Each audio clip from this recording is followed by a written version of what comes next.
Welcome you all to Live in Scripture. We're one more week. We are gathering with the hope, with the joy, with the celebration of having one more chance of becoming just a little bit more alive by contacting the living current, the breathing wisdom, the aliveness, the vibrancy that comes from these ancient timeless sounds that are revealed throughout the ages by great personalities, but they divine himself for our benefit.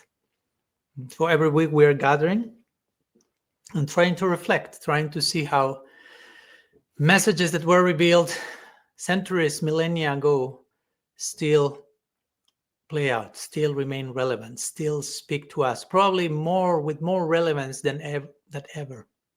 And what we can do about it, how we can commit ourselves. We have a commitment to our potential. So what's all that we can be today, and how scripture, sacred texts are trying to inform and guide our movements in today's life, the life we are living, in the day to day. Today, we are addressing not a particular verse in itself, but one section from Śrīla Jīva Gosvāmī's Bhakti Sandarbha. This is a monumental treatise composed by Jiva Goswami, which is akin to a parallel to Rupa Goswami's Bhakti Rasamrita Sindhu, another masterpiece, magnum opus, dealing with the details of devotion. So Bhakti Sandarbha, this section comes from the Anuccheda, or the section 162. Today we will reflect a little bit about death and the grace that generally comes in those moments. So the Sanskrit says, Atra maraṇe sarveṣāṁ dainyādayo śrī-bhagavat-kṛpātiśaya-dvāram iti draṣṭavyam. The English translation says as follows. Here, and now we will explain what do we mean by here. Here, it is to be observed that even the humility and so forth everyone has at the time of death is the foremost door to receiving Śrī Bhagavān's grace. So, what do we mean by here? What does Jiva Goswami mean by here? He's analyzing the context of this statement is the famous narrative of Ajamil. Ajamil, this person who was born in a very pious setting, but unfortunately then deviated from those initial samskars or impressions he received and led a life of considerable sinfulness and disalignment with divine will. But at the very end of his life, when he was about to die, and it is described that some considerably scary personalities, to say the least, came to pick him, he called his youngest son, called Narayana. So he called him, and since his son was named after the divine, after God, Narayana, immediately he was released from these personalities and gained release, gained the ultimate freedom by invoking the name of God, even indirectly. But he called his son Narayana with great fear at the moment of death. That was the moment when he called Narayana. So in that context, Jiva Goswami says here, and then he continues, it is to be observed that in situations like this, when you are on the brink of death, even the humility and so forth, all these emotions and qualities that come, that everyone has at the time of death, is the foremost door to receiving the grace of Bhagavan, divine grace. In other words, we could say even if we have lived a life of turning our back to the divine, even if we have lived a life of distraction, duality, illusion, exploitation, selfishness, self-centeredness, and all these type of things, even if we have lived an impossible life, a life trying to attempt the impossible, trying to be the center, trying to have things revolving around us, trying to not acknowledge the underlying interconnectedness that we have with everything. Even if we have attempted our best during a whole lifetime to live such an impossible life, it is after all an impossible life.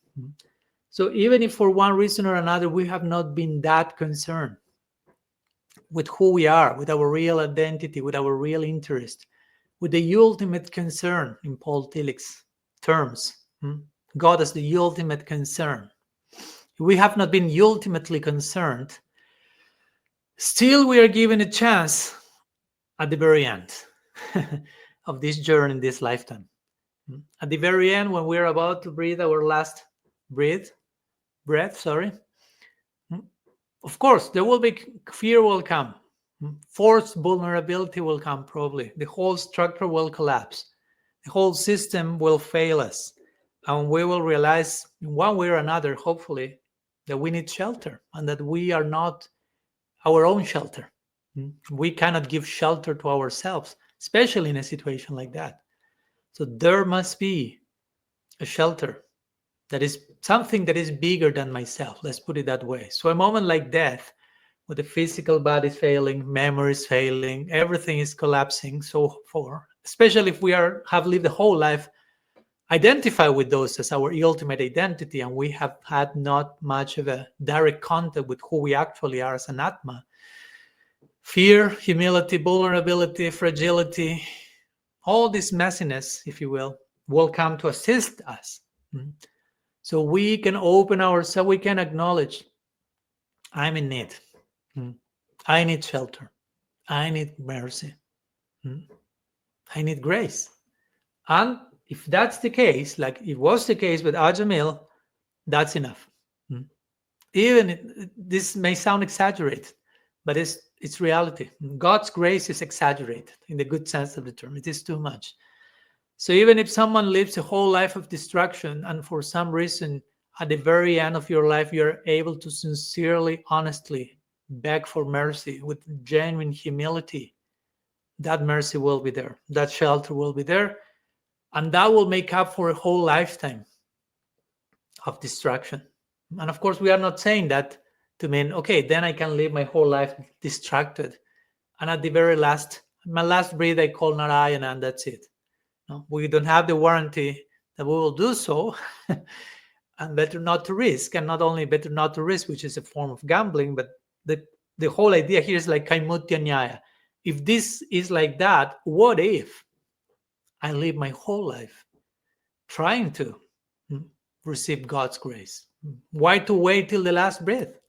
If God's grace is the actual shelter, is the real thing, is the actual nourishment that everyone needs, why to live a whole life escaping from that and just trying to get that at the very end? That's why the scripture sometimes, someone who dies in that way is called a kripana.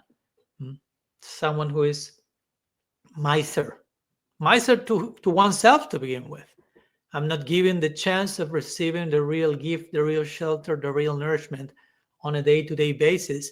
I'm just saving that for one day, for one moment in my last breath, with good luck. So that's in Sanskrit called kripana, miser. So scripture makes this play of words. Better you feel kripana now, so you can receive kripa. Kripana, better you acknowledge your miserlessness, whatever. Now, do something about it, become more generous with yourself, with others, with the divine, and live a life of grace, live a life of communion and celebration. And by acknowledging your kripananess, your kripanatva, you will obtain kripa. You will obtain grace, mercy. So this famous example of Al-Jamil basically is a great hope to all of us. We know that this story in the Bhagavatam appears in the Srimad Bhagavatam in the 6th canto as a reply to a question that Parikshit Maharaj presents to his Guru Sukadeva Goswami in the 5th canto, when he describes the suffering of people living sinful lives.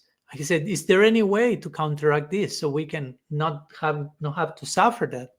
And this story is narrated, implying like, yes, especially in that moment, the moment of dying, there are certain special forms of failure, collapse, that opens the door for a grace that was never able to enter us, because we were not able to allow ourselves to failure, allow ourselves to collapse, allow ourselves to embrace our fragility and imperfection during our lifetime. So, okay, at the end of our lifetime, we will be forced by circumstance to acknowledge that, hopefully, and then grace can come. Through the cracking, the light can enter. But again, we shouldn't wait for dying to enter that. And another way, we should start dying here and now. As the mystics say, we should start dying before dying. And dying before dying implies that. Allowing, embracing, acknowledging those things that need to collapse, that need to fail, our own imperfections, our own fragility, limitation. And on that foundation, not that we're identified with that, begging for grace, for mercy, for guidance.